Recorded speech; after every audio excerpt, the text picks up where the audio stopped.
How did you feel about the opening result? We looked good. I was happy to come through with a W. The squad looked like we had decent synergy. I put the right people in the right places, and it all came together. We still got a lot of changes to make going forward. Can you elaborate on the changes you plan to make at the club? Well, we're going to have a complete squad revamp. I'm feeling a little bit of some pressure to bring in some big signings to make some moves during the transfer window. As you heard in the previous installment, John and the financial team, they want results, and they want those results now. But I'm going to have to stop the questions there. I need to get to training. We have to do some prep work before we get into the games. My friends, my beautiful friends, today we are getting things underway, and we're going to talk a little bit about trading, and I want to give you guys more gameplay because in the previous installment, we had so much going on, there wasn't that much gameplay. So today, expect 3 episodes strong. And these are just players I had in the club that sold. I wanted to show you the transfer list. I listened. A lot of you guys wanted the face cam. Here it is. And you also wanted more detail in terms of exactly what's happening, when it's happening. Give us it all. Make the episodes a little bit longer. If you appreciate the content, please make sure to drop a thumbs up. I would really appreciate it. Keeps me motivated. Keeps me happy. Makes me want to keep putting out these good episodes and putting in that editing. I've got something special for you guys at the end of this episode as well. And with this commentary, I plan on doing it all in one cut. So you're going to see it raw.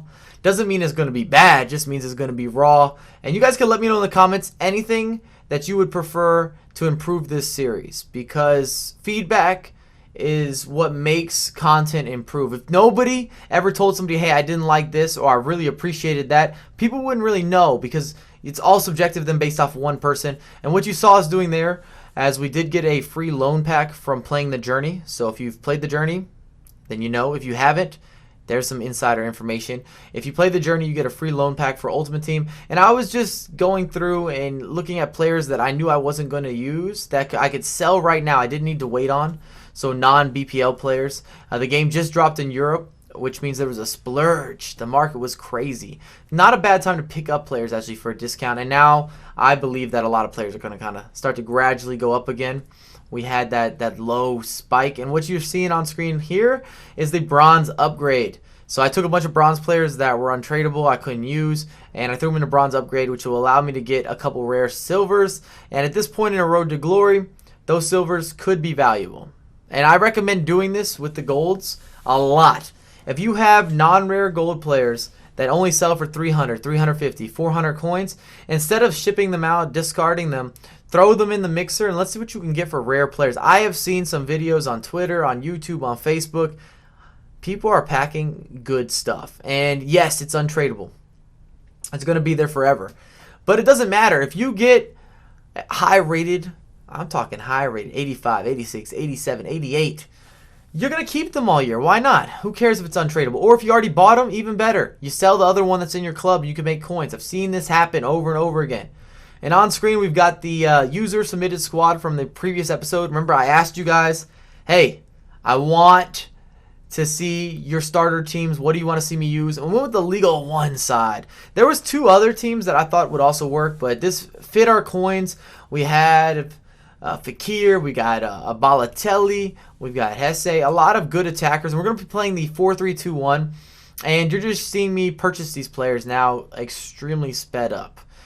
Because it's a process. You're looking for open bids, Footbin, which is a website that people commonly use to understand trading, saves you time. It's not all up to date right now, so you have to do it the old school way, which means you got to go into the transfer market and search, all right, what is the lowest buy now? And you see what people are selling for, and that's a good way to gauge how you're going to bid on this player, your strategy involved. Do you just want to buy him outright, and so forth and so on. This team only cost me, I want to say we started at 24,000 coins, and when I was done with this, we might have been down to 8 or 9,000 coins. So we're looking at, not bad then, like 14, 15K. I don't know if that counts as a cheap, overpowered team, or if that counts as a starter team or whatnot, but you guys can let me know in the comments. I'm not sure what value makes a team cheap at the beginning of the year. As the year goes on, it gets a lot easier. Because you can say, oh, under 50K, under 25K, all good. Those are cheap teams. But at the very early stages where coins carry a lot more weight It's tough. For some people, it might be 5K. For others, 10. For others, 15, 20, 25, and so forth and so on. It's another subjective area in FIFA. And I don't love the 4-3-2-1 for myself. But if you see my formation video, I talk about it, how it needs to be in the top 5, and it's a great formation. And when I make videos such as that one, I want to make sure that I'm making a video that applies to the masses, the beginners, the intermediate, the advanced players. Even if I don't love a formation, I can still win with it. I can still play well, no problem. It doesn't mean I'm going to lose in this episode, by the way. This is not something that's implied. I'm just saying the 4-3-2-1 for me, I find myself not part of that YOLO crowd. Oh, maybe we're down to 7K, so a little bit more, 16,000, 17,000 for the entire team, if I'm doing any sort of math right. Like I said, this is uncut, off the top. It's early in the morning. If I make a mistake, forgive me. Forgive me.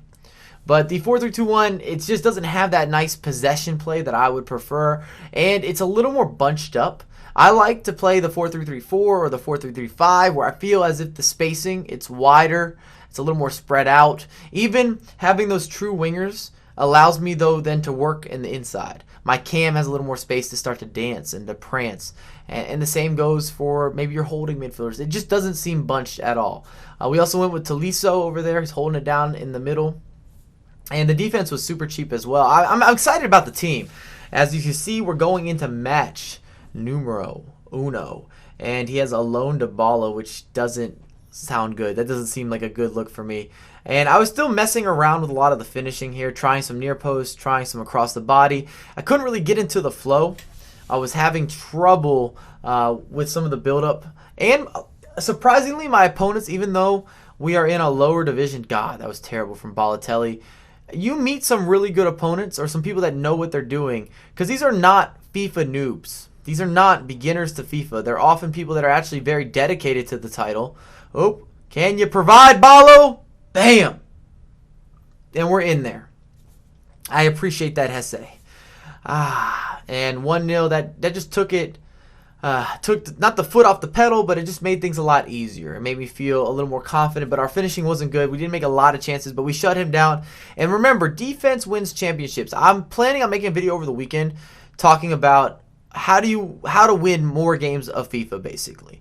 And what components, what intangibles, what should you learn, what shouldn't you learn, where you need to spend your time. And one of those key areas, as we hit the post, is composure, and composure with the defensive end as well. Being patient, not diving in. Look at that, chest down, we stop.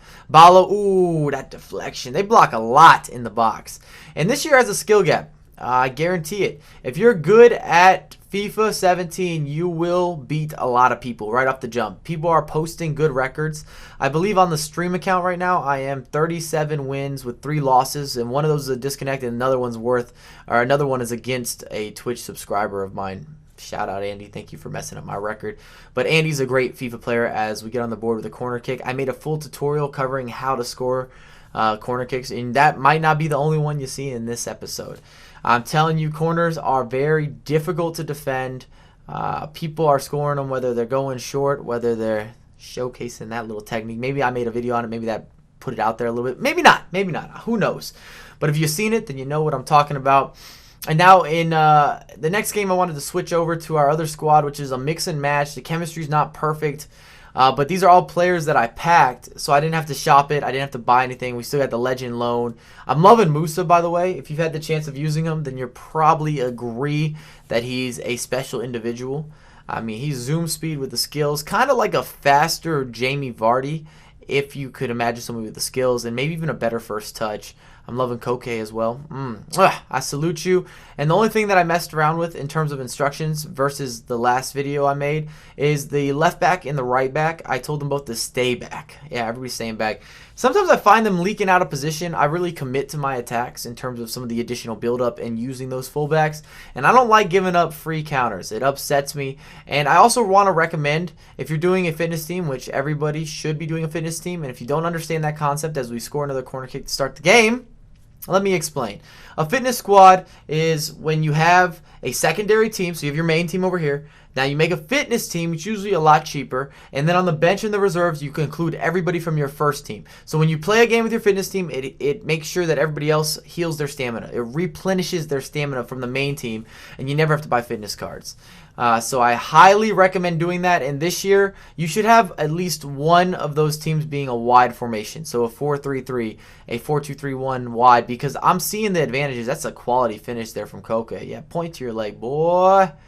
And we're starting to have a little bit of an offensive explosion. I like that low-driven finish. I'm going to do an updated tutorial covering even more with finishing. If you guys want to see that, just drop a thumbs up on this video. If it kills it, then I know that needs to come out like yesterday. I got you. Look at Musa working, and we just miss putting in another goal right before halftime, 45th minute. But what I was saying, you should have a main team and a fitness team, and one of those teams should be narrow and one should be wide, because you're going to need both styles. You're going to need to understand how to play at least one formation that's wide and one that's narrow, because when you're playing against good people, especially if you're doing the FUT Champions, there's going to be times where you have to go on the fly, you need to pause the game, and you need to adjust your tactics if you want to have a chance to win, because you're just outmatched. It's not going well for you for whatever reason. As we get a rebound, you're not on your A game, or you're struggling versus your opponent's playstyle. You've got to be able to switch it up. You cannot just have one playstyle unless you're just the best at that. So I would highly recommend looking into learning at least one wide formation and one narrow formation. I think that has a lot of value for you. As my monitors just shut off, which is one problem with doing these commentaries. We did have a good goal there, and I started getting a little more fancy with Musa drops it off, close but no cigar. Either way, it was a dominating performance as we finished 4-0, and we're progressing from Division 10, which should be expected. 18 shots. My finishing was not so A1, was not so amazing. I might not make friends with finishing like that. We are title winners, and I've got something special. As I said at the end of the video, I'm just going to let it roll clip here in just a moment. I'm going to let y'all soak it in, all right? If you've watched Fatal, then you'll really appreciate some of the choices that you can make in this next path. I have picked up a scout. I picked up a scout for the series, and he's going to provide us with some player options of people that we need to pick up, all right? People that should join the club, and you at home, you're going to decide who those players are going to be. So I'm looking forward to your votes. I'll drop a comment. You'll see exactly what I mean in 3, 2, 1. Mr. Dirty, you sent me around Europe to find you the best players, and I'm here to deliver the goods.